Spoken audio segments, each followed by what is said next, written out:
네, 여러분 새해 복 많이 받으십시오.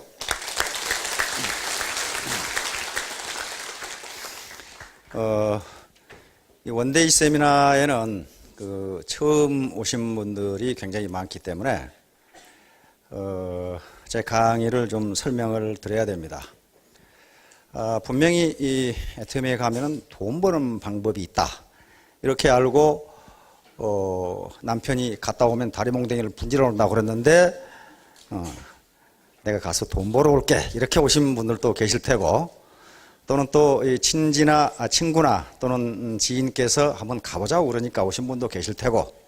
근데 저는 돈 버는 얘기를 잘 못해요. 왜냐하면 제가 지금까지 돈을 벌어본 적이 없거든요. 그냥 국가 돈을 받아보기만 했어요. 그런데 우리가 운동을 잘 하기 위해서는요, 먼저 기초 체력을 강화를 해야 됩니다. 그래서 돈을 벌려고 해도 기초 체력이 튼튼해야 돈을 많이 벌 수 있습니다.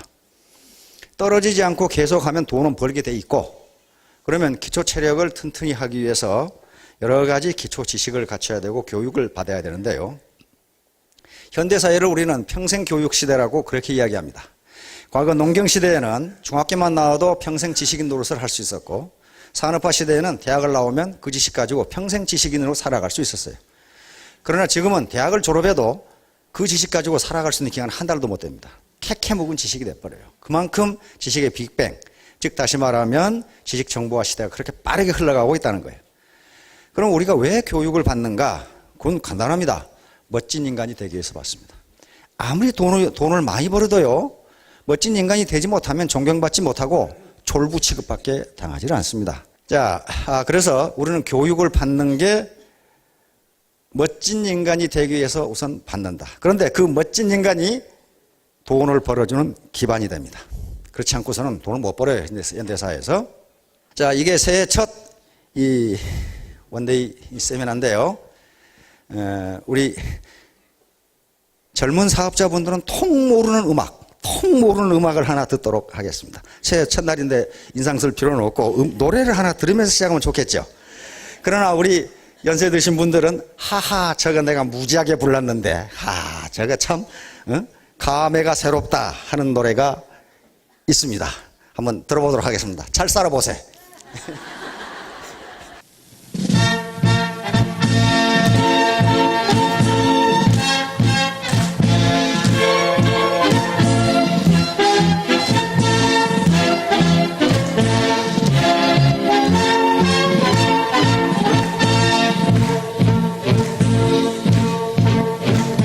잘 살아보세,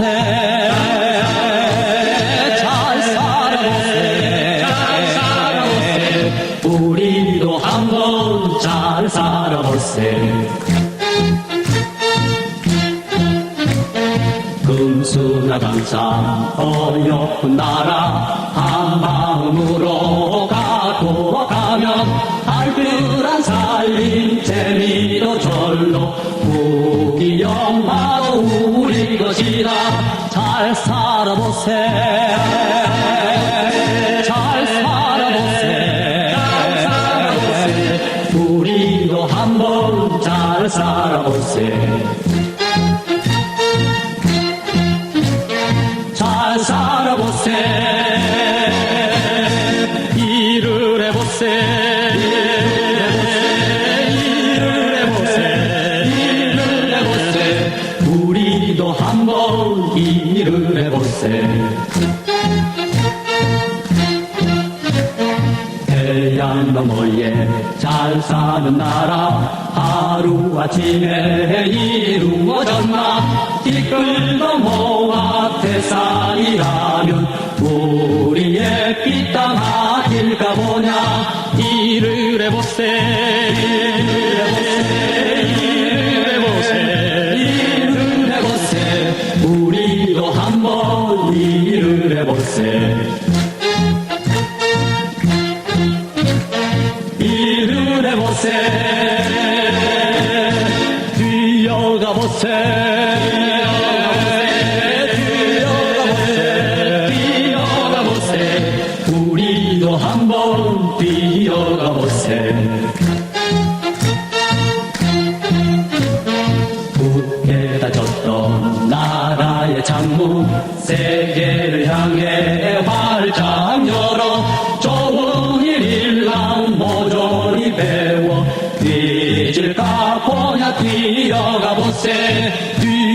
뛰어가보세 뛰어가보세 우리도 한번 뛰어가보세 뛰어가보세 예.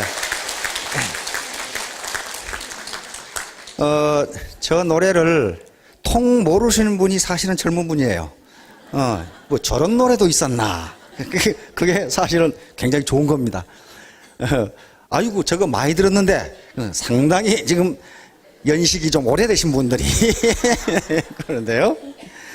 그러나 이 가사가 매우 좋습니다. 언제든지 우리가 써먹을 수 있어요. 한번 잘 살아보자. 한번 일을 해보자. 한번 뛰어가 보자. 티끌 모아 태산이다. 그런 거죠. 자, 그래서 금년도는 모두 일을 하면서 한번 잘 살아보자. 요 꿈을 갖는 기간이 되었으면 좋겠습니다.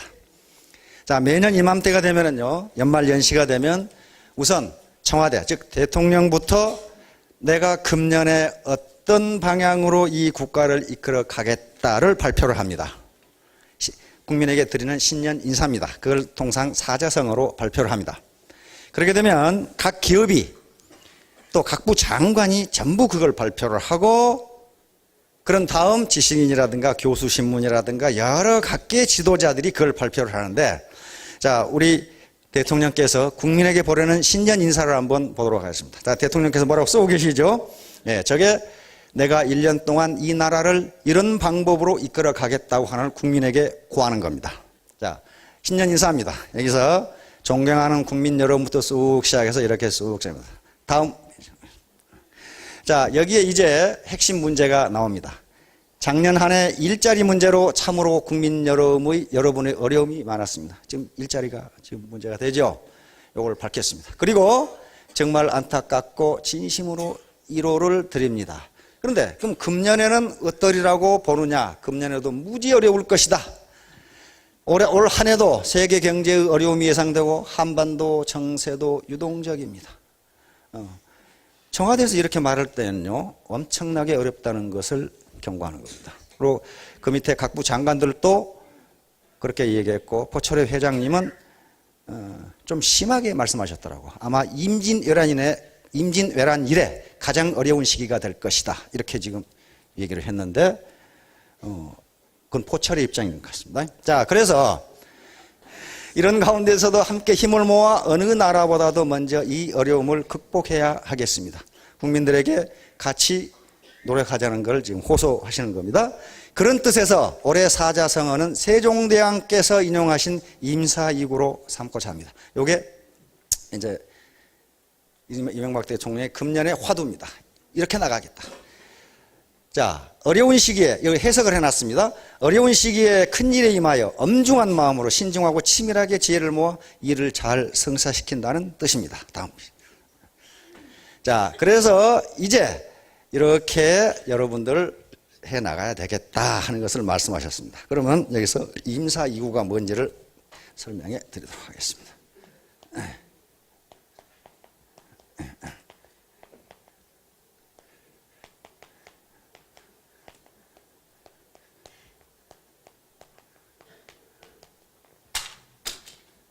임사이구입니다. 임자는 이말 임자입니다. 이말, 요게 이말, 어디에 임하다, 부임하다, 임하다. 일사, 어조사 이자고, 구자는 두려워할 구자입니다. 구자를 잘 보시면요, 여기 눈목자가 눈이 2개 달렸거든요. 요 밑에 있는 글자가 새추자입니다. 새. 그러니까 참새 가만히 보면요, 가지에 앉아가지고 눈 이렇게 뜨고 이렇게 하죠. 누구 저기 오지 않나. 거기서 나온 상형문자입니다. 그러니까 두려워할 구자예요. 그러니까 그 뜻을 보면요, 일에 임할 때, 다시 말하면 일을 하기 시작할 때 두려운 마음으로 하라, 그 말입니다. 두려운 마음으로 하라. 다시 말하면 자만하거나 만용을 부리지 마라. 만용을 부리지 마라. 근데 요 말이 어디가 있냐면요, 논어에가 있습니다. 자, 논어 수리편 제10장에 있는 말씀을 그대로 인용한 겁니다. 자, 수리편에 자의 안연할 공자님이 10대 제자 중에 공자의 학문적 분신이 안현이라는 분인데, 안현에게 말씀하시기를 용지즉행, 국가에 등용되면 나가서 일을 하고 행하고 자기의 철학이나 자기의 능력을 실행하고, 그 말입니다. 국가에 등용되면. 사지즉장, 이 사는 버릴 사자입니다. 집사자인데 여기서 버릴 사입니다. 버려지면, 다시 말해 해임되면 가서 숨는다, 그 말이니까 그냥 은둔해서 그냥 산다. 아여 이유 시부, 오직 이 짓은, 이 일은 안현 너하고 나하고만 할 수 있다, 이렇게 이야기한 겁니다. 그런데요, 이런 군자가 아니면요, 등용되지 않으면 등용되려고 알랑거리고 뇌물 주고 그러고, 해임되면은 해임 다시 복직하려고 온갖 뇌물을 주고 온갖 공작을 하고 그러는데, 내가 필요해서 등용되면 열심히 일하고, 필요 없어서 해임되면 그냥 은둔해 살고, 거의 도 같은 상태예요. 그건 너와 나만 할 수 있다. 다른 제자가 3,000명이라 했는데 아무도 그 짓을 못한다, 그 말이에요. 전부 다 알랑거리지.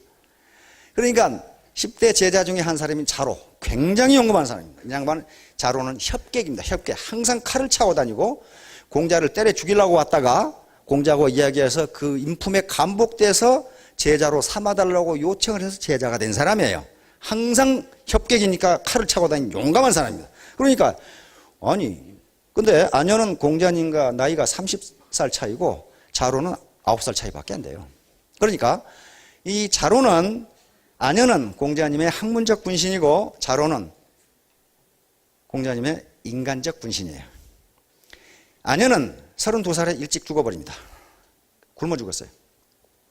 지금 생각하면 영양실조로 죽었어요. 그런데 논어에 보면은 안현이 죽은 것에 대해서 계속 슬퍼하는 말씀이 계속 나옵니다. 그만큼 사랑했던 자. 그런데 자기보다 나이가 30이나 어린 이 제자인데도 공자님은 안현에게는 함부로 하지 못했습니다. 워낙 탁월한 제자이고 인품이 뛰어난 제자이기 때문에 항상 예를 갖췄고, 그래서 저놈이 만약에 왕후장상이 된다면 나는 그 집에 문지기도 할 인물이 못 된다고 할 정도로 탁월한 인물이었어요. 근데 일찍 죽어버렸어요. 그런데 이건 학문적 분신이니까 안현이 죽어도 공자가 죽을 이유가 없어요. 그런데 자로는 인간적 분신입니다. 그래서 공자의 삶은 자로의 삶과 쑥 같아요. 왜냐하면 공자의 일생은 이 건달을 사로 만드는 기관입니다. 기관이 공자의 삶이에요. 사는 조선왕조에서는 이걸 선비라고 번역하는데요, 선비가 아닙니다. 저거는 선비사자가 아니고 무사사자예요. 사자가 들어간 말 중에 선비라는 개념은 하나도 없어요. 우리 사회에 보세요. 사자가 들어간 게 뭐가 있습니까? 사관학교. 그 선비 양성하는 데입니까? 군사. 그 선비입니까? 상사, 하사, 삼총사, 검사. 검 휘두르는 놈들이 선비 아니잖아요. 그게 무사사자예요. 이게 글자가 가만히 보세요. 이게 이렇게 생겼어요. 여기서 나온 거 뭐예요? 도끼입니다. 도끼. 도끼를 휘두르는 무사예요. 무사라는 말도 이 사자를 써요. 그러니까 이 사는 건데 어떤 사자냐 하면은 문과 무를 겸비한 사람을 사라고 합니다. 무만 있는 것도 아니고 문만 있는 것도 아니고 두 개를 겸비한 사람을 사라고 그래요. 그래서 장교를 양성하는 대학을 사관학교라고 이렇게 부릅니다. 자, 그래서 요 자로가 이제 건달을 사로 만드는 과정이 공자의 일생이에요. 자, 그래서 자는 선생님이 이 행은 지휘하다, 통솔하다, 그 말이니. 만약에 선생님이 삼군을 지휘하신다면 누구와 함께, 즉 수요, 누구와 함께 하시겠습니까? 그러니까 나밖에 없다, 그 말이에요. 그 당시 일군이 12,500명이니까 큰 나라는 3개 군단, 3개 군을 둡니다. 그러면 선생님이 총사령관이 되신다면 누구를 데리고 군대를 지휘하시겠습니까?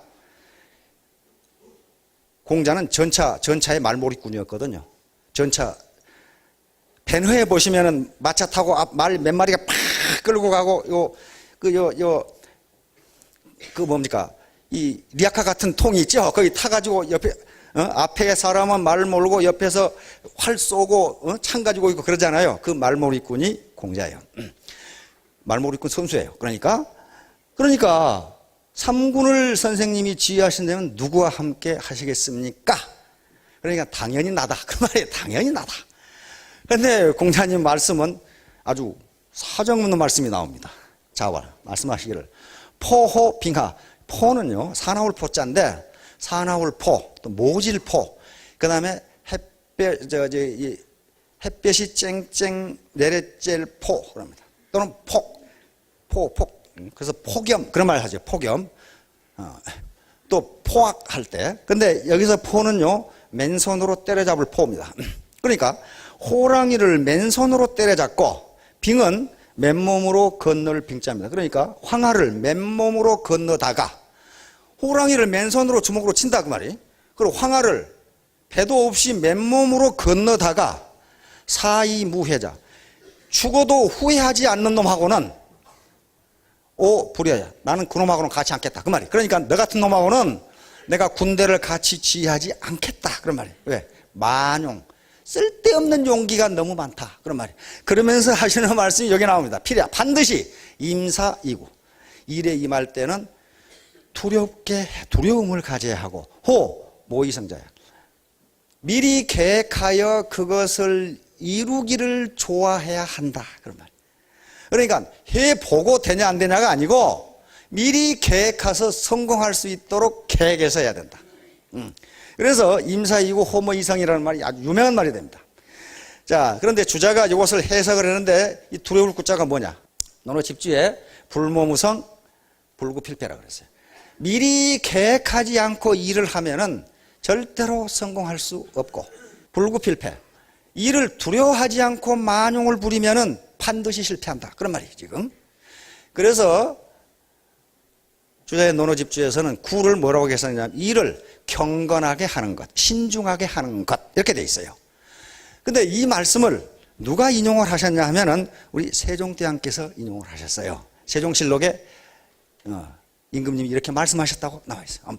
세종실록. 세종대왕이 고인, 옛사람들은 당대사, 큰일을 당했을 때에, 큰일을 맞이했을 때 그 말입니다.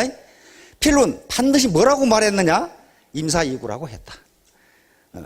일을 임함에, 일에 임함에 두렵게 하라. 즉 만용을 부리지 말고 신중하고 경건하게 하라 그 말씀이에요. 그리고 호모이성, 미리 계획해서 지혜를 모아 반드시 성공하기를 좋아해야 한다. 아무렇게나 막 해서는 안 된다 그 말이에요. 그 다음에 임사이구, 임사이구라는 말씀은 이걸 해석한 겁니다. 세종대왕이 위 불가무외야, 두려움이 없을 수가 없다. 일을 시작할 때 두려움이 없을 수가 없다. 그 다음에 호모이성, 호모이성이라는 말은 위 불가사야, 그렇다고 해서 두려워하고만 있어서도 안 된다. 무슨 말인지 알겠죠? 일을 할 때 신중하고 경건하게 시작하되 해야지, 그걸 또 리더가 두려워하고만 있어서도 안 된다 그런 말이에요. 리더는 일에 임할 때 경건하게 하고 반드시 미리 계획을 세워서 성공할 수 있도록 해야 된다. 우리에게 딱 맞는 말씀. 그렇죠? 자, 그래서 우리 애터미 경제연구소에서는 임진년 사자성어를 다음과 같이 정했습니다. 여시구진. 여시구진은 여자는 더불어여, 더불어 갈려, 때시 함께 구 나아갈지. 그러니까 시대의 흐름에 맞게 함께 나아가자 그 말이에요. 혼자 나아가지고는 안 돼요. 그래서 시대의 흐름에 맞게 옛날 타령만 있어가지고는 안 된다 그런 말이에요. 안 되고 혼자 하려고 해도 안 되고 함께 나아가자. 이 함께 구자입니다. 부모님이 두 분 다 살아계시면 그래서 부모 구촌 그렇게 이야기합니다. 부모님이 두 분 다 계신다, 함께 계신다 그 말이거든요. 함께 구때. 요 얘기는 최원배라는 중국의 학자가 한 얘기인데, 서세동점 시대 19세기 초, 20세기 초 19세기 말에 중국이 계속 서구 열강에 먹히니까 왜 이렇게 됐느냐, 중국이 왜 이 모양이 됐느냐 그러면서 수주대토를 설명하면서 요 말씀을 한 겁니다. 최원배라는 분이 20세기 초죠. 수주대토라는 것은 한비자에 나오는 얘기인데요. 밭 갈던 농부가 밭을 갈고 있는데 자기 밭 가운데 나무 구루토기가 하나 있는데 토끼가 뛰어나오더니 거기에 대가리를 부딪혀 죽었어요. 그러니까 농부가 밭은 알아가고 옳지, 저 나무를 지키고 있으면 토끼가 계속 와서 대가리 맞고 죽겠구나. 근데 그들은 그런 일이 없어. 한비자에 나온 얘기입니다. 다시 말하면 옛날에 있었던 일을 지금도 있으리라고 착각하고 앉아있다. 그 말이에요. 한비자 하는 얘기 그겁니다. 그러니까 옛 제도, 옛 사상, 옛 정치 방법은 다 틀렸는데 아니 그때는 그게 맞았는데 지금은 안 맞다. 그 말이에요. 안 맞으니까 때에 맞추어서 이 패러다임을 바꿔야 된다는 얘기를 설명하면서 한비자가 했던 얘기인데 이걸 최원배가 인용하면서 이렇게 하니까 중국이 서구 열강에 다 먹힌다. 이 패러다임을 바꿔서 새로운 서구 문물을 배우고 새로운 지식을 배워서 때에 맞추어서 발전하자. 이런 말이 우리에게도 딱 맞는 말이라고 생각합니다. 자, 다음. 자, 꿈은 이루어진답니다. 꿈을 꾸면 반드시 이루어집니다. 꿈을 꾸면 반드시 이루어져. 만약 이루어지지 않는다면 이 말이 없을 거예요. Dream comes true. 누가 어디서 많이 봤죠? 월드컵 할 때, 2002년 월드컵 할 때 우리 붉은 악마가 그 구호로 내세웠는데 그게 이루어졌어요. 어떻게 대한민국이 월드컵 4강이 됩니까? 언감생심. 그런데 그거 됐단 말이에요. 됐어요. 꿈은 이루어집니다. 그러면 아무 꿈이나 이루어지느냐? 그렇지가 않아요. 자, 짐 캐리 한번 볼까요? 짐 캐리 아시죠? 얼굴 표정을 80가지를 할 수 있다는 코미디언이자 영화 배우입니다. One, two, three. When the truth is found to be lying.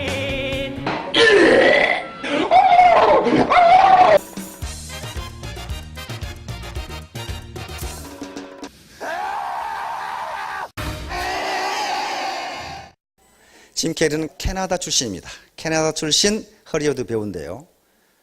집이 너무너무 가난해서 폐차장에서 먹고 잤습니다. 폐차장에서 먹고 자고 하루에 맥도날드 햄버거 하나를 가지고 하루를 끼니를 때워야 될 정도로 가난했어요.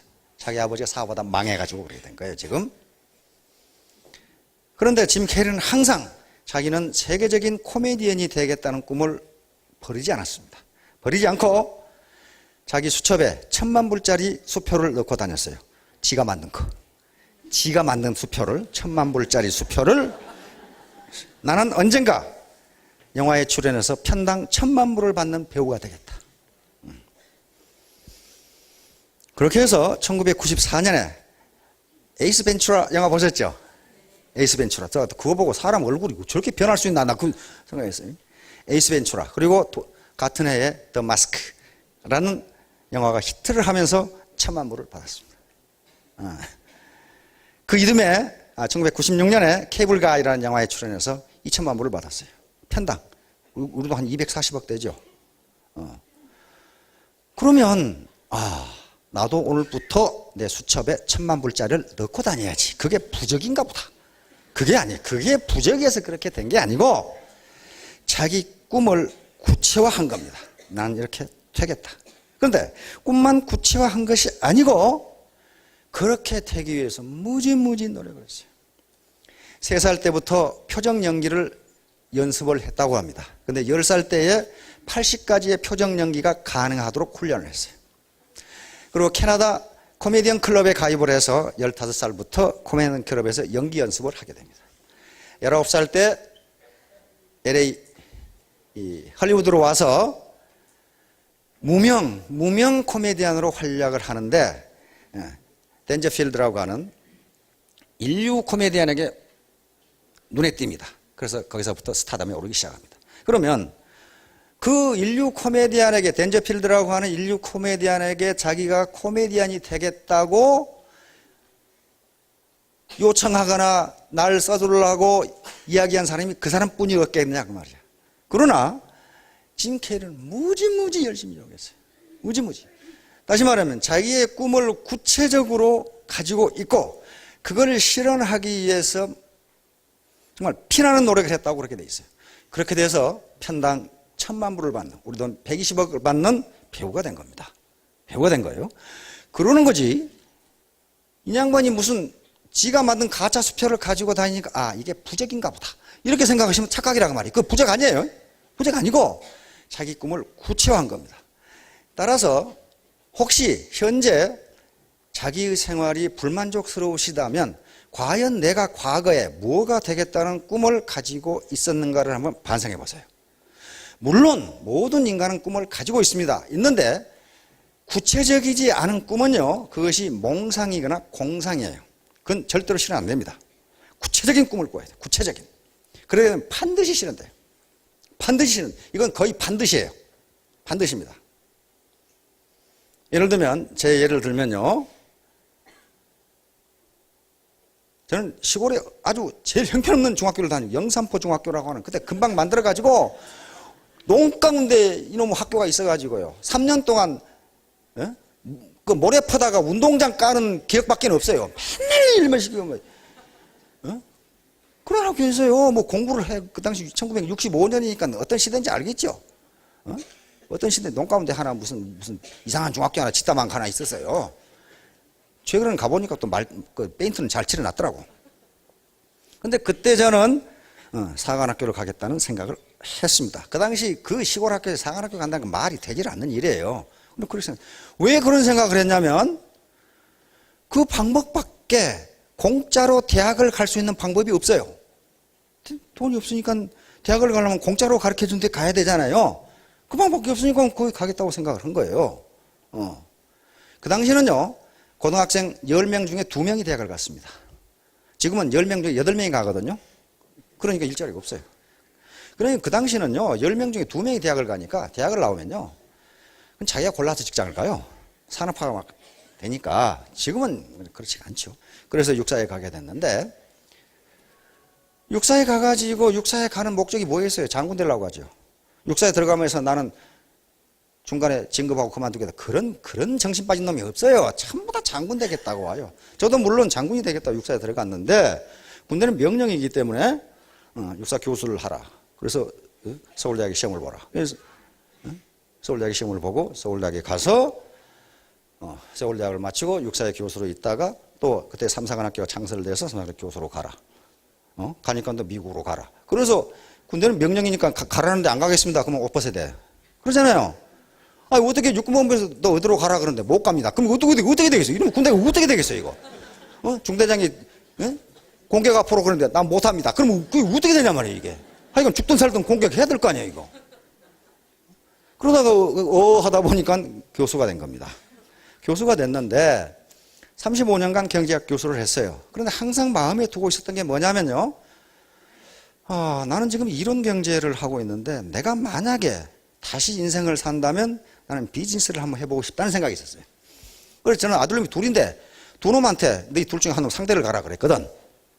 상대를 가서 아빠 책 많이 읽고 난 이론적으로 지식이 있으니까 상대를 졸업하고 비즈니스를 한번 해봐라. 두 놈 다 공대를 가겠대, 또. 죽어도 안 가겠대, 상대는 또. 그래서 이제 결국은 그걸 못하고 예편을 해버렸어. 예편을 했는데 이 박은길 회장이라는 사람이 여기 와서 일을 해달라고 그래서 몇 번 거절을 했다가, 내가 임마 다단계판에서 뭐 먹을 일 있다고 내가 거기 가냐 하다가 저도 여기 앉아서 강의를 들었고, 석세스에 가서 강의를 듣고 몇 번 들었어요. 그러니까 이 친구가 사기치는 것은 아닌 것 같다, 이렇게 생각을 해가지고 용기한 겁니다. 결국 제 꿈이 이루어졌잖아요. 실물경제에서 한번 일해보고 싶다. 우리 아들들에게 그걸 기대했는데 이 녀석 안 한다고 그러니까, 자, 이것이 즉 꿈은 이루어진다. 이런 생각을 안 하고 있으면요, 그게 막연하게 감나무 밑에서 홍시 떨어져라 하고 입 벌리는 거와 똑같아요. 그 떨어지는 수도 있어요. 떨어지는 수도 있는데 그건 썩은 감입니다. 그렇죠? 벌레 먹어 썩은 감은 입으로 떨어져요.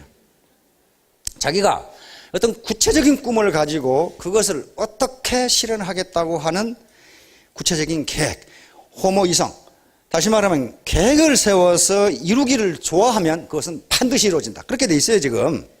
미국의 한 시골 이 조그만 이 도시의 교회에서, 아마 오하이오나 그래서 계속 가물어가지고 피가 안 와. 비가 안 오니까 미국의 조그만 도시는 항상 교회를 중심으로 이렇게 되죠. 가운데 교회가 있고 이렇게 도시가 이렇게 형성됩니다. 그래서 목사님과 그 마을의 장로들, 어르신들이 하나님께 비를 주시라고 기도를 하자. 도시 모든 사람이 모여서 기도를 하자. 더운 여름에 이제, 여름이니까 농사를 지어야 될 거예요. 그래서 이제 교회로 모여드는데 한 꼬맹이가 그 더운 날 우의를 입고 우산을 쓰고 간단 말이에요. 그러니까 야 이놈아, 이렇게 더운데 이마 우산 비 옷 입고 우이 입고 우산 쓰고 하느냐 그랬더니 아니 하나님께 비를 달라고 기도하라고 하면 하나님이 비를 주실 거 아니냐 그 말이에요. 그러면 올 때 우이 입고 우산 가지고 와야지 왜 그냥 가시냐 그 말이죠. 다시 말하면 하나님께 기도를 가는 모든 사람들이 비가 오리라고 믿지를 않는다 그 말이에요. 이 믿는 것은 이 꼬마 하나밖에 없다. 안 믿으니까 안 오지요. 그게 안 믿으니까 입으로만 비를 다 주시라고 기도를 하지만은 그러면 기도하면 비가 온다면 우리 가지고 가야 될 거 아니에요. 근데 아무도 안 가지고 간단 말이에요. 아무도 믿지 않는다 그런 말이에요 지금. 그런 것은 실현되지 않는다. 실현되지 않는다. 그래서 구체적인 꿈을 가져요. 구체적인. 나는 한 달에 500만 원을 벌겠다. 언제까지 이렇게 해야지 나는 돈 많이 벌겠다. 그거 생각하는 사람은 어디 있어요? 나는 잘 살겠다. 나는 50평 아파트에 살겠다. 이렇게 해야지 나는 잘 살겠다. 이렇게 해놓으면 그건 막연한 꿈이 된다는 겁니다. 막연한 꿈. 자, 그래서 그 다음에 이제 이렇게 구체적인 꿈을 갖고 자신감과 노력을 해야 된다는 겁니다. 자신감과 노력을 해야 된다. 자신감이라는 건요, 내가 지금 새빵살이 하는데 50평 아파트에 살겠다. 그것은 아이고 나 같은 사람이 그렇게 할 수 있을까? 그러면 그건 실현되지 않는다는 겁니다. 나도 그럴 자격이 있는 사람이야. 이게 자신감이에요. 나도 그럴 자격이 있는 사람이야. 내가 한 달에 500만 원을 벌겠다. 아이고 나 같은 것이 무슨 언감생심. 그러면 안 벌린다는 거예요. 나는 500만 원씩 벌 자격이 있는 사람이야. 이게 자신감이에요. 자신감이라는 게 자기를 믿는 마음이죠. 자기를 믿는 마음이라면 자신감.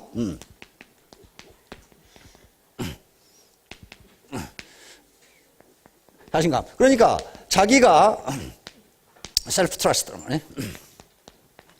셀프 컨피던스.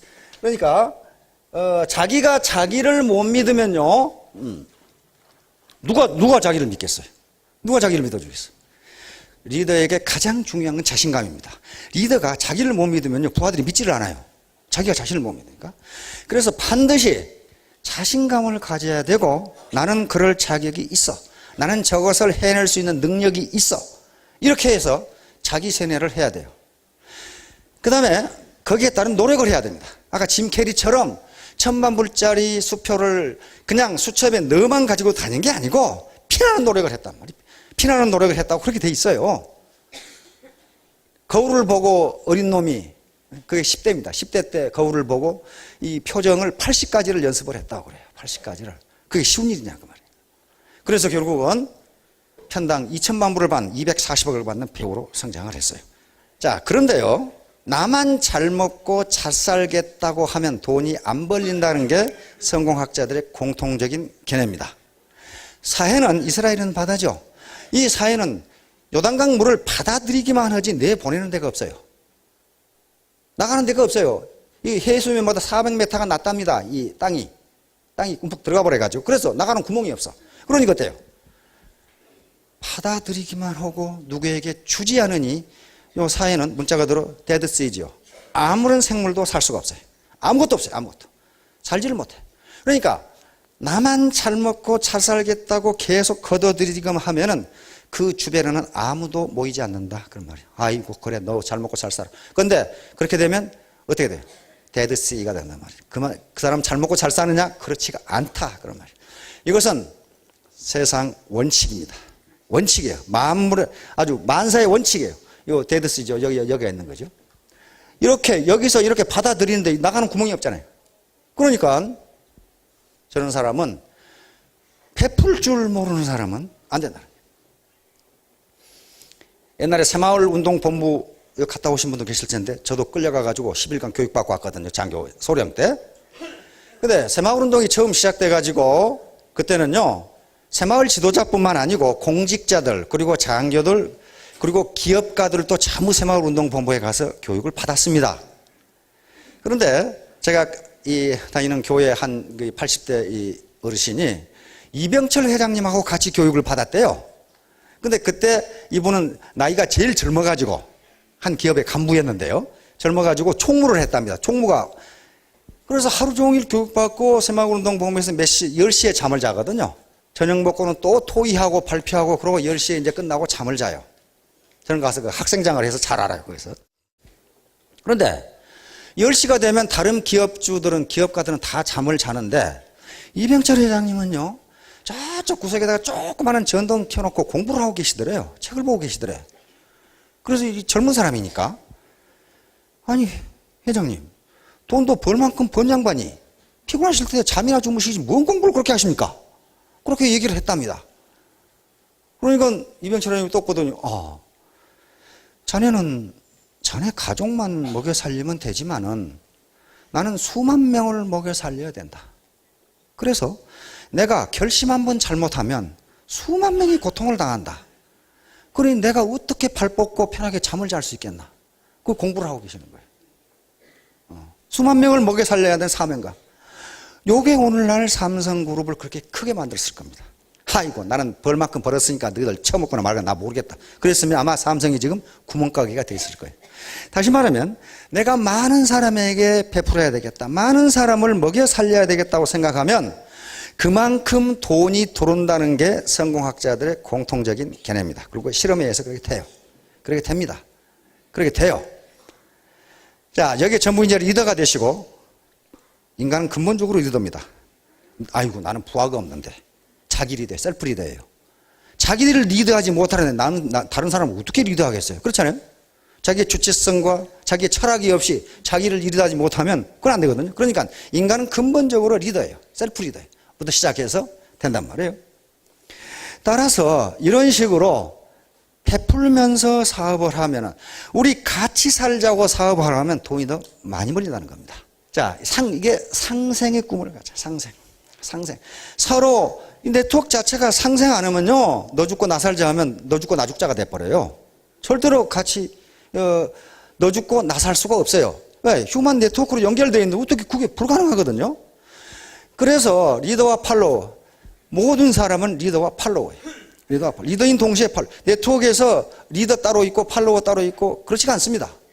다시 말하면 스폰서 따로 있고 파트너 따로 있고 그런 게 아니에요. 스폰서인 동시에 파트너예요. 모든 공직도 마찬가지입니다. 공직도 리더인 동시에 팔로워란 말이에요.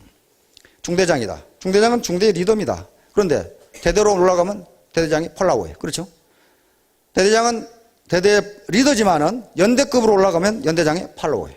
연대장은 연대의 리더지만 사단으로 올라가면 사단장이 리더가 되고, 사단장 후에 군단장, 군단장 후에 군사령관 계속 있어요. 제일 꼭대기까지 올라가면 누구예요? 대통령. 그렇죠? 대통령이 군 통수권자니까. 그러면 대통령은 팔로워가 없네, 팔로워가 아니네, 천만의 말씀. 그냥 많은 국민의 뜻을 따라야 돼요. 국민의 뜻은 국민의 팔로워예요. 이렇게 되니까 모든 인간은 아무리 지위가 높아도 리더인 동시에 팔로워예요.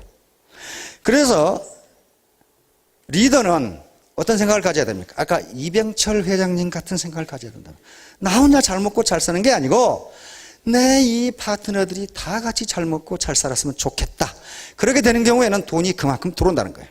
나 혼자 잘 먹고 잘 살아야 되겠다? 그러면 꼭 그만큼만 준다는 겁니다. 어떤 경우는 그만큼도 못 번다는 거예요. 팔로워들 마찬가지예요. 팔로워들도 자기가 리더인 걸 생각하고 위에 스폰서를 뜯어먹으려고 하는 이 팔로워가 가끔 나타나요. 이건 근데 우리 사회고 미국 사회고 어디 사회고 뜯어먹는 놈 치고 잘 되는 놈 나는 한 놈도 못 봤어요. 뜯어먹는 놈이 누굽니까? 도둑놈, 타짜, 그렇죠? 사기꾼, 건달, 조폭, 도둑놈. 도둑놈인데 잘 산다는 사람 봤어요? 공짜로 먹고 살기는 살아. 어디서? 감옥에서. 그렇죠? 공짜로 먹고 살아. 절대로 남을 뜯어먹어서 잘 되는 사람은 한 사람도 없어요. 그게 원리예요. 세상 이치고 원칙이에요. 프린시플은 항상 변하지 않는다. 자, 그래서 서로 상부상조하고 내 할 일을 해야지. 당신 누구 때문에 더 모르는지 알아? 돈 내놔. 그런 사람이 있어요. 그것은 마치 이건희 회장한테 가서 당신 누구 때문에 돈 모르는지 알아? 돈 내놔. 그거 똑같은 거예요. 당신 우리 사회에서 벌었잖아. 그냥 내놔. 그 말이 되지 않는 얘기란 말이에요. 그건 그렇게 해서 그 사람이 잘 살면 좋은데 못 산다 그 말이에요. 왜? 자기 일을 안 하거든요. 자기 일을 안 하거든. 그런 짓을 해서는 안 됩니다. 그렇게 되면 어떻게 돼요? 공멸해요. 같이 망해. 같이 망합니다. 이것은 내가 한 얘기가 아니고요. 자기 충족적 예언이라는 학문입니다. 미국의 저명한 사회학자 로버트 머튼이라는 분이 있습니다. 이 사람이 아버지고 이 사람 아들이에요. 둘 다 머튼인데요. 로버트 킹 머튼, 로버트 C 머튼인데요. 이 양반은 사회학자고 이 양반은 경제학자예요. 근데 부자지간에 두 사람 다 하버드 대학 교수예요. 사회학은 노벨상이 없어서 노벨상 못 받고 아들이 노벨상을 받았어요. 노벨 경제학상을 받은 양반. 좀 가게가 괜찮하죠? 요 로버트 킹 머튼 박사가 연구한 결과가 자기 충족적 예언입니다. self-fulfilling prophecy. 다시 말하면 그렇게 되리라고 기대하면 그렇게 된다. 그런 말이에요. 그렇게 된다. 그거예요. 그렇게 된다. 이걸 자기 충족적 예언이라고 합니다. 다시 말하면 나는 성공한다고 생각하면 성공하더라. 그런 말이에요. 하더라. 구체적으로 뭐라고 그랬냐면 록사나 한 여자가 내 결혼 생활은 실패할 거야 라고 생각하면 그 결혼 생활은 반드시 실패한다는 거예요. 반드시 실패한다는 거예요. 자기 충족적 예언은요, 자신에게도 해당하고 남에게도 해당된다는 겁니다. 즉 아들에게 또는 어린아이에게 너는 훌륭한 장군이 될 거야. 그럼 그놈이 장군이 될 확률이 높다는 거예요. 야 임마, 너 같은 놈이 뭐 할 수 있어? 이렇게 자꾸 얘기하면 그놈은 건달이 될 가능성이 굉장히 높다는 겁니다. 이것이 임상실험으로 전부 증명이 된 거예요. 자, 이것을 피그말리온 효과라고 그럽니다. 피그말리온은 그리스 신화에 나오는 건데요. 사이프러스에 피그말리온이라고 하는 조각가가 살았어요. 이 조각가는 조각을 기가 막히게 하는데 여자들을 싫어했어요. 여자들을. 왜냐하면 그 동네 처녀들이 아프로디테 미의 여신인데 로마 신화로 보면 그것이 비너스가 됩니다. 비너스 아시죠? 비너스가 되는데 아프로디테를 욕을 하다가 험담을 하다가 저주를 받아가지고 모두 창녀가 되고 나중에 돌로 베려면 사건이 있었어요. 그래서 피그말리온은 여자를 더욱 싫어했어요. 그런데 자기가 깎아놓은 이 여자 상을 보니까 이 조각을 보니까 너무너무 자기가 봐도 아름다워. 이게 그래서 저 여자가 내 마누라가 됐으면 그렇게 원했는데 그게 갑자기 마누라가 된 거예요. 조각상이. 그 이름이 갈라테이아입니다. 다시 말하면 뭘 얘기해 주냐 하면은 인간이 간절히 원하면 그리고 구체적으로 원하면 불가능할 것 같은 것도 가능하게 된다. 요 얘기예요. 요 스토리가 피그말리온 효과라고 합니다. 그래서 과연 피그말리온 효과가 성립하느냐 하는 것을 많은 학자들이 교육학자, 심리학자, 경제학자들이 달라붙어가지고 그게 과연 되느냐 하는 걸 실험을 했습니다. 샌프란시스코 한 초등학교에서 실험을 시작했습니다. 하버드 대학의 심리학자인 사회심리학자인 로버트 로젠탈 박사하고 그리고 르노아 제이콥슨 교장 선생님입니다. 그래서 이 교장 선생님이 재직하고 있는 샌프란시스코 한 초등학교에서 피그말리온 효과가 과연 성립하는지 실험을 했습니다. 이 두 학자가 학생들에게도 전혀 알리지 않고 선생님들에게도 전혀 알리지 않고 IQ 테스트를 했습니다. 그래서 뭐라고 선생님과 학생들에게 말했냐면은 장차 성적이 크게 발전할 영재를 선발하기 위해서 한다 이렇게 했어요. 그러니까 선생님들도 그렇게 알고 있고 학생들도 그렇게 알고 있어요. 장차 성적이 뛰어나게 올라갈 영재를 구별하기 위해서 한다. 그렇게 해서 이 두 사람이 IQ 테스트를 했습니다. 시험을 봤어요. 시험을. 그래가지고 아무렇게나 20%를 골라가지고 그 시험 성적과 아무 관계도 없이 아무렇게나 20%를 골라가지고 선생님에게 통보를 했어요. 이 학생들이 앞으로 영재가 될 거다. 그러고 말아버렸어요. 그냥 8개월 후에 다시 똑같은 시험을 했습니다. 똑같은 시험지로 똑같이 시험을 봤더니 두 학자는 크게 놀랐어요. 아무렇게나 20%를 뽑았는데 그 학생들의 성적이 뛰어나게 올라가 버렸어요. 그런데 누가 많이 올라갔느냐? 가정이 불우한 학생들. 그리고 학년이 1학년부터 6학년까지 실험을 했거든. 학년이 낮은 학생들. 다시 말하면 가정이 불우한 학생들은 지금까지 칭찬이라고는 들어본 적이 없는데 선생님이 이놈을 보더니 눈빛이 달라. 이놈이 지금은 공부를 형편없이 하지만 이놈이 앞으로 영재가 된다는데 이렇게 생각한 거야. 그래서 옛날 같으면 틀리면 아이고 너 같은 놈이 그렇지. 그런데 그걸 통보를 받고서는 어려서는 그럴 수도 있지. 이렇게 된다는 거야. 그럴 수도 있지. 그러면서 격려를 해도는 거야. 격려를, 너는 앞으로 영재가 될 거야. 근데 그놈이 영재가 되더라는 거예요. 그렇게 하니까. 초등학생들은 왜 그렇게, 밑에 학년이 낮은 학생은 왜 그렇게 됐느냐? 아직 자아의식. 나는 어떤 놈이야. 그게 성립하기 전이야. 성립하기 전이니까 선생님이 자꾸 질문도 한 번 더 하고, 선생님 마음속에, 이놈이 영재가 된다는데? 그러니까 어때요? 바디랭귀지로 이렇게 통하는 게 이심전심으로. 그럼 팍 올라와요. 그래서 이게 책으로 나온 게 피그말리온 효과예요. 피그말리온 인 더 클래스. 학교에서의 피그말리온 효과. 이렇게 탁 나온 거예요. 자, 피 한 방울 흘리지 않고 죽어버린, 이건 네덜란드에서 실험을 했습니다. 네덜란드 19세기 말에 사형수를 가지고 실험을 했는데, 사형수에게 의학 발전을 위해서 좀 실험을 해야 되겠습니다. 그러니까 사형수도 워낙 이 험한 죄를 저질러 가지고 마지막으로 그럼 사회에 기여나 하자. 근데 의학자들이 뭐라 그랬냐면, 그 당시만 해도 의학이 아직 피가 우리 몸에 몇 %인지를 모르니까 의사들이 우리 인간 몸의 피가 우리 체중의 10%라고 합니다. 그런데 우리가 생각하기에는 그렇지가 않습니다. 더 많습니다. 실험을 약간 위험하기는 하지만 실험을 한번 해보겠습니다. 오케이 해가지고 실험을 했어요. 그래가지고 발에다가 피를 빼겠습니다 하고 발로 꾹 찌르고, 아프기만 하고 피를 안 빼고, 이 녀석은 이렇게 누워있으니까 죄수는 발 밑에 물방울을 똑똑 떨어지게 해가지고 피가 떨어지는 소리를 나게 했어요. 똑똑. 그러니까 이 죄수는 분명히 발가락을 찔렀고, 그러니까 자기 발에서 피가 나오는 걸로 생각했단 말이야. 그래서 의사들이 5% 빠졌습니다. 10% 빠졌습니다. 이렇게 했는데 10% 빠졌습니다 하는데 보니까 죽어버렸어. 죽어버렸어. 이 죄수의 몸에서 피는 한 방울도 안 빠졌는데 그때 되면 죽는다고 생각하니까 죽어버렸어요. 이게 피그말리온 효과예요. 자, 이걸 부두 효과라고 그럽니다. 부두 효과. 이 부두교에서 일종의 아프리카에서 저쪽 남미, 중미로 넘어간 미국 남부에도 부두교가 있습니다. 일종의 푸닥거리입니다. 근데 여기 주술사가 있는데 주술사가 엉뚱한 놈 잡고 너는 내일 죽을 거야. 그래 놓고 다른 사람들이 장례 준비를 한답니다. 그러면 죽어버린대.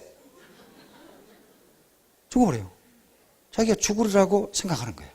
그리고 다른 사람이 옆에서 장례 준비하고 있어. 그리고 얼마나 기분 나쁘겠어요. 기분 나빠서 죽은 게 아니라 쇼크사를 해버린다. 자기가 죽는다고 생각하는 거예요. 이게 부두 효과예요. 이게 전부 다 피그말리온 효과. 그렇게 되리라고 생각하면 객관적 조건과는 아무 관계도 없이 그렇게 된다. 그런 말이에요 지금. 독일 울리케 빙겔 박사의 통증 실험. 울리케 빙겔, 함부르크 대학의 메디컬 센터에서 울리케 빙겔 박사 한번 붙여줘 보세요. 좀 잘생겼죠. 지금 이 학자들이요, 지금 경제학, 심리학, 뇌신경학까지 다 의학까지 전부 합해져서 하나의 학문으로 융합되어 가고 있습니다. 그래서 인간이 고통을 느낄 때 또는 어떤 의사결정을 할 때 우리 뇌신경이 어떻게 움직이는가를 연구하는 거예요. 그래서 MRI에다 건장한 청년들 22명을 가지고 실험을 해요. 그래 놓고 그놈은 자빠져 있고 이놈은 이렇게 있으니까 발에다가 열을 가해가지고 통증을 나게 만드는 거예요. 근데 동시에 뭘 집어넣냐 하면은 진통제, 모르핀을 집어넣은 겁니다. 그런데 현재 모르핀이 들어가고 있다는 말을 안 했을 때는 무지무지 아프다고 고함을 지른다 이거예요. 그런데 그러면 진통제에 모르핀을 집어넣겠습니다. 그랬더니 갑자기 안 아프다고 한단 말이에요. 그런데 이미 모르핀은 들어가고 있었다 그 말이에요.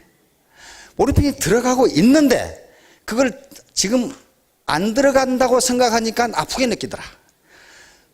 그 다음에 이제 나중에 중간에 모르핀을 끊어버렸는데 아프냐? 그랬더니 안 아프다 이거예요. 이미 끊었는데. 그러니까 뇌에서 느끼는 통증도요, 자기가 아프다고 생각하면 아프고 그렇지 않다고 생각하면 안 아프다 그런 거예요. 세계적인 피아니스트입니다. 초등학교, 중학교를 다니면서 왕따를 당했어요. 몸이 비대한 데다가 국영수를 못해. 항상 왕따를 당해. 근데 중학교 때 미국으로 이민을 가게 됩니다. 미국으로 이민을 가니까 이 여학생이 얼마나 고민이겠어요. 한국에서도 왕따를 당해가지고 공부 못하고 그랬는데 이 영어도 못하는 미국 가면 이거 어떡하겠냐 이 말이야. 그런데 공포를 가지고 클래스에 들어갔더니 선생님이 칭찬을 하는 거예요. 참 음악을 잘하네. 이렇게 된 거예요. 음악을 잘하네. 그래서 세계적인 음악가로 성장해 버립니다. 이 얘기를 한 거예요. 보스턴 심포니, 세계적인 심포니하고 같이 협연을 했죠. 얼마나 연습을 했겠어요. 이렇게 했습니다. 그러니까 너는 참 음악을 잘하는구나. 요 한마디가 이걸 이렇게 만든 거예요. 한국에 있었으면 지금 좀 어떻게 되겠어요? 국영수도 못해, 대학도 못 가, 지금 이렇게 돼 있을 거란 말이에요. 이것이 자기 충족적 예언이에요. 플라시보 효과. 이것은 위약 효과, 가짜약 효과라 그러죠. 아마 군대 갔다 오신 분들이 연식이 좀 오래되신 분들은 다 하실 거예요. 저 있을 때도요, 약이라는 게 아까전기하고 배탈약밖에 없어. 그래가지고 배탈 나는 놈도 아까전기 발라주고, 배에다가 머리 아프다는 놈은 머리에다 아까전기 발라주고. 근데 그게 나서요. 낫는다고. 언제 그렇게 했냐면요, 2차 대전 때 그렇게 했습니다. 2차 대전 때 전장터에서 약이 있어, 뭐가 있어요. 그러니까 아무거나 밀가루 반죽 해가지고 그 약에도 다 먹였어요. 그게 나았어요. 이걸 플라시보 효과라고 합니다. 그것은 마치 옛날 할머니들이 배 아프다 그러면 할머니 손은 약손 그러면서 이렇게 해주죠. 그러면 실제 나아요. 그게 나으리라고 생각하니까. 그걸 믿을 때만 그렇게 돼요. 우리 할머니 손은 약손이지, 이럴 때만 말이야. 이걸 플라시보 효과라고. 자, 그 다음에 무당 주술을 들어 포닥거리. 무당이 와서 야단하는데 병이 나섰다. 그건 야단해서 나선 것이 아니고 나으리라고 생각하니까 나았다. 그런 말이에요, 지금. 난리 법석을 피자고는 온 집안이 시끄럽게. 그건 귀신이 와서 낫게 해준 게 아니고, 그게 플라시보예요. 여긴 제인 엘리어트의 실험입니다. 지금 세계적인 미국의 저명 인사가 되어 있는 분입니다. 조그마한 시골의 이 백인 학교의 3학년 교사였는데 1968년에 마르틴 루터 킹 주니어 목사가 총에 피살됩니다. 흑인이죠. 흑인 인권운동을 하다가 지금은 미국 국경일로 되어 있죠. 킹 목사.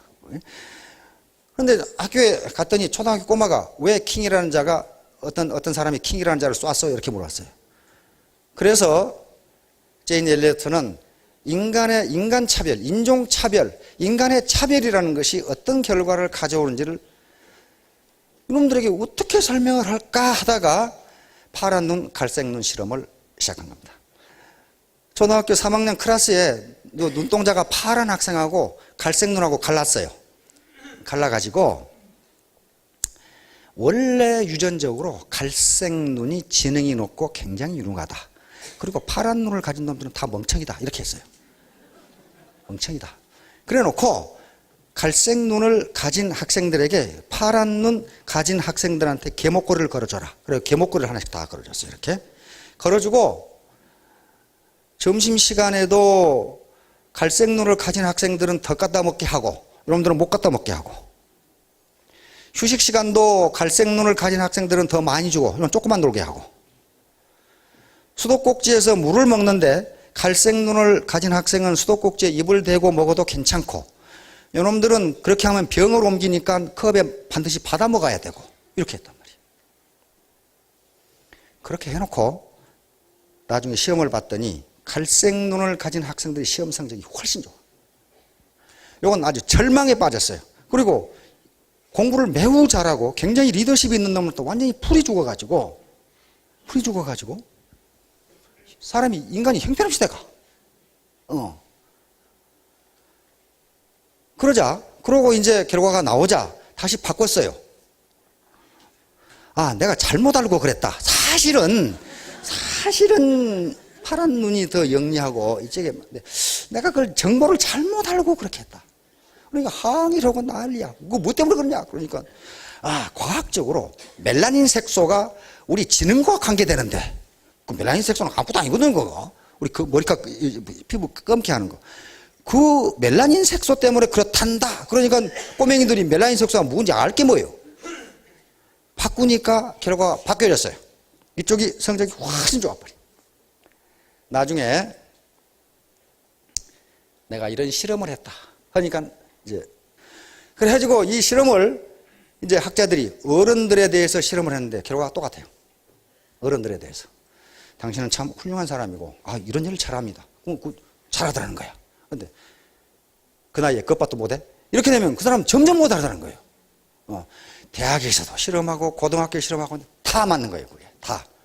그래서 학교를 그만두고, 왜냐하면 그 덕분에 아버지 가게는 망했어요. 백인들이 와서 난동을 피우는 바람에 아버지 가게는 망하고 이 사람은 교사를 그만두고 지금은 미국의 저명한 인사가 되어 있습니다.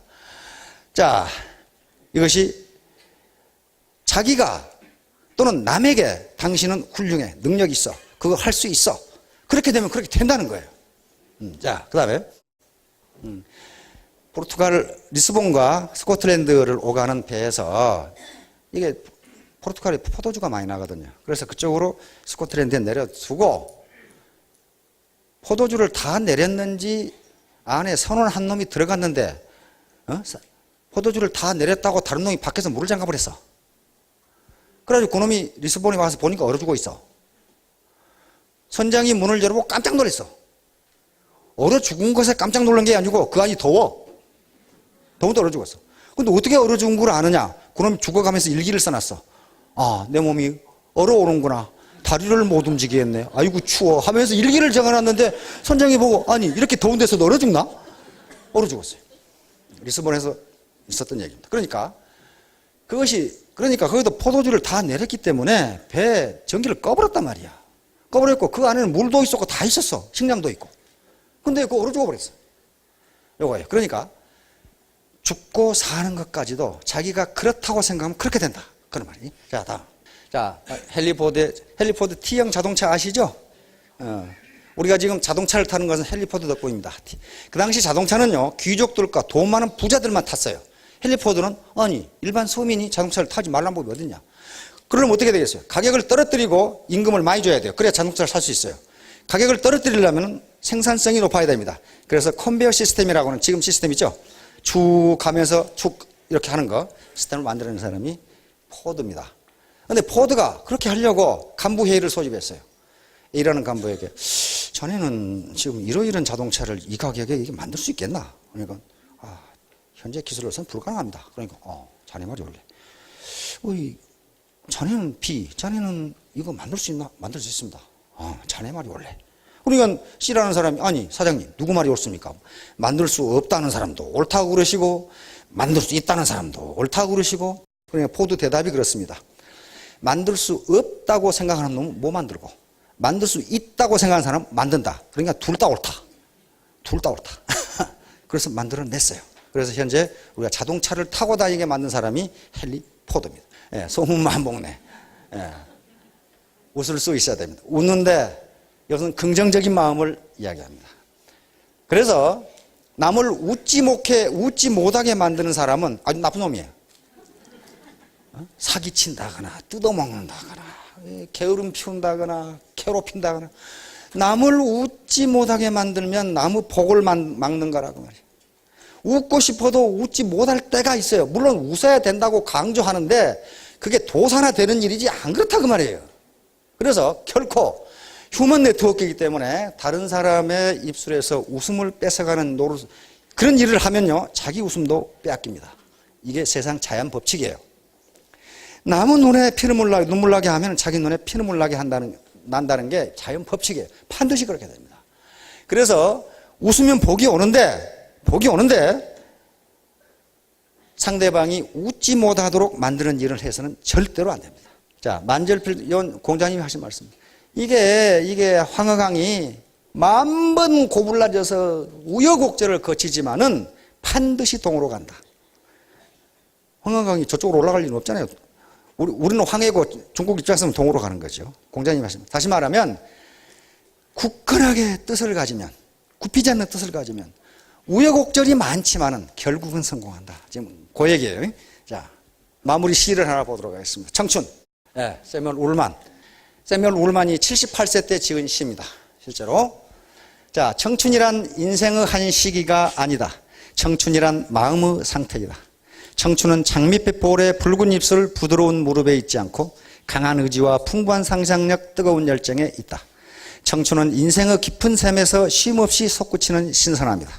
청춘이란 두려움을 물리치는 용기, 안일한 삶을 거부하는 모험심이다. 이런 마음을 가진 60세는 20세보다 청춘이다. 사람은 단순히 나이를 먹는다고 해서 늙지 않는다. 이상을 잃어버릴 때 비로소 늙는 것이다. 세월은 피부 주름을 누르게 하지만 열정을 포기하면 우리의 영혼을 주름지게 한다. 걱정, 공포, 자신감 상실은 우리의 길을 꺾어버리고 우리의 영혼을 흙 속에 처박아 버린다. 60세든 16세이든 모든 사람의 마음속에는 경의에 끌리는 마음, 어린아이와 같은 미지에 대한 끝없는 희망, 인생살이의 즐거움이 있다.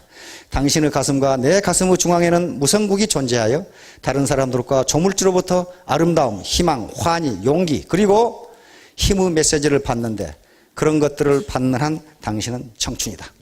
예, 이것을 메가더 원수가 일본 점령군 사령관을 하실 때 이 시를 아크릴판에다 해서 벽에 붙여놓고 연설을 하실 때마다 이걸 인용해서 미국 사람들은 모르는데 일본 사람들만 안시해요. 그러다가 메가더 원수가 75세 때 LA에서 이 시를 낭송함으로써 전 미국에 퍼졌던 시입니다. 그래서 나이는 숫자에 불과하다고 메가더 원수가 인천 상륙작전을 지휘하실 때 연세가 어떻게 되셨겠어요? 젊은이였겠어요? 전쟁을 지휘하는 거예요. 71세 때입니다. 71세 때 메가더 원수는 인천 상륙작전을 지휘했어요. 그렇다면 71세에 사업을 못하라는 법은 없죠. 포탄도 안 날라오고 진흙밭을 걸어갈 이유도 없고 71세에 인천 상륙작전을 지휘해서 한국전쟁을 승리로 이끈 분이 메가더 원수예요. 이 시를 굉장히 좋아하신 거예요. 자, 우리 모두 연세 드신 분도 나이는 숫자에 불과하다. 또 나이 젊으신 분도 꿈을 이루면 나이에 관계없이 이미 노인이다. 자, 금년 모두 꿈을 가지고 꿈을 이루시기 바랍니다. 감사합니다.